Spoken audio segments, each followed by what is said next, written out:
welcome to my channel.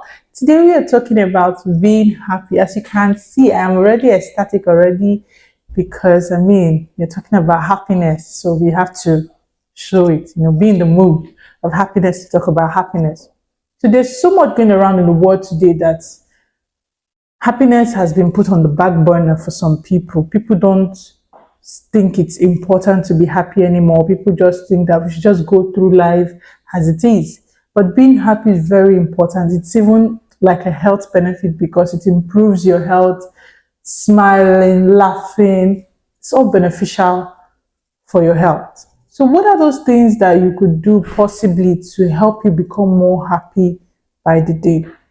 Number one is for you not to shut down negative thoughts. Honestly, as you're thinking, it's something that is very possible with humans, or something that is conversant with humans. We always want to think about the negative. In fact, we are more pronounced about the negative things happening in our lives than the positives. That is why you're going to go on the internet and hear so many bad stories. You go on the news and hear so many bad stories about maybe failed marriages, bad divorces, or that something happened in somebody's place or something, kidnapping and the likes. You know what I mean? So, yeah, those are the things that are possibly going to happen in life. But don't shut down those negative thoughts. That's not a way to become happy. In fact, the more you think that you are capable of taking down that thought, the more you think about that thought. The more you think, oh, I don't want to have negative thoughts, oh, I don't want to think about bad things, the more you think about those things. So don't shut it down. That brings us to number two, which is the fact that you should challenge those negative thoughts. So by challenging them, the goal is just so that you can move from a negative mindset to a positive mindset. So by challenging them, I just simply mean, instead of always saying, oh, I'm a failure, I'm not good at this, I'm not good at that, why not say things like, I've had a lot of successes all my life. This this is just one setback that I should learn from, one setback that doesn't really reflect the whole of me.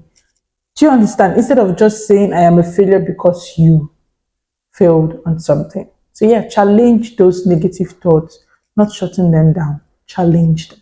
And then number three, it simply means rewrite your story. So what I mean by rewriting your story is try journaling those negative thoughts down and then rewriting them to be more generic and positive.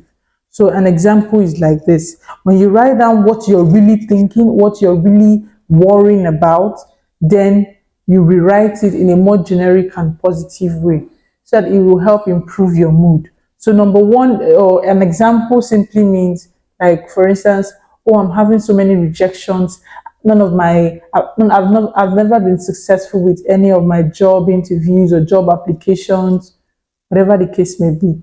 But you get what I mean. So maybe this is what is bothering you at this point.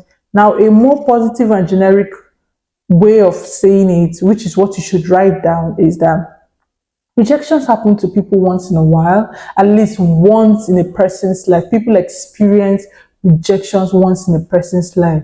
But the goal is not giving up, because there is always light at the end of at the tunnel. Giving up is like saying you're giving into that rejection, but keep putting your best and keep going is saying that you see success at the end of the tunnel. So yeah, that's one way of generically putting it and being positive about it. So rewrite your story. So it brings me to the last one, which is the fact that you should get moving. Get moving. I'll tell you one thing, yeah. The more you are able to move about, the happier you become. There's no scientifically proven fact about it or anything. I'm just saying, when you sit down in depression, sit down in sadness, and you're just wallowing in that sadness, you just increase that sadness. But then when you're moving about, trying to get into more activity, or maybe even exercising, as the case may be, or just simply strolling or moving, just to get your mind out of those negative thoughts that are bothering your head, you become happier. engage in a discussion with somebody, engage in a discussion with your friends, or get moving, get on a call with somebody just to appease your heart and lighten that burden that has overwhelmed you. So yeah, that's it about this video. Number one, I talked about the importance of not shutting down your negative thoughts. And that brings us to number two, which is the fact that you should challenge them instead of constantly saying you are a failure. Try say something like this: I've had a lot of successes. This is one setback that doesn't really reflect who I am. That is just something I need to learn from. So yeah, addressing it like that, thinking about it like that is going to help you become happier. I talked about writing your story. I mean, writing does a lot of things to people. Just the fact that you're penning down your thoughts relieves you of all the things you're thinking about. I know there are some of us who have a lot of things that go on in our head. So writing your thoughts, writing your story, first negative, then the positive and generic one, rewriting it in positive and generic one, just like I explained earlier, and then finally get moving. Move around, move about, and you will see a difference in your mood. Thank you guys for listening. Don't forget to subscribe, click the subscribe button, and don't forget to hit the notification bell so that you get a notification when the video drops. Alright, if you like this video and you enjoyed watching it, please don't forget to click the like button so that you get notified, guys. Bye.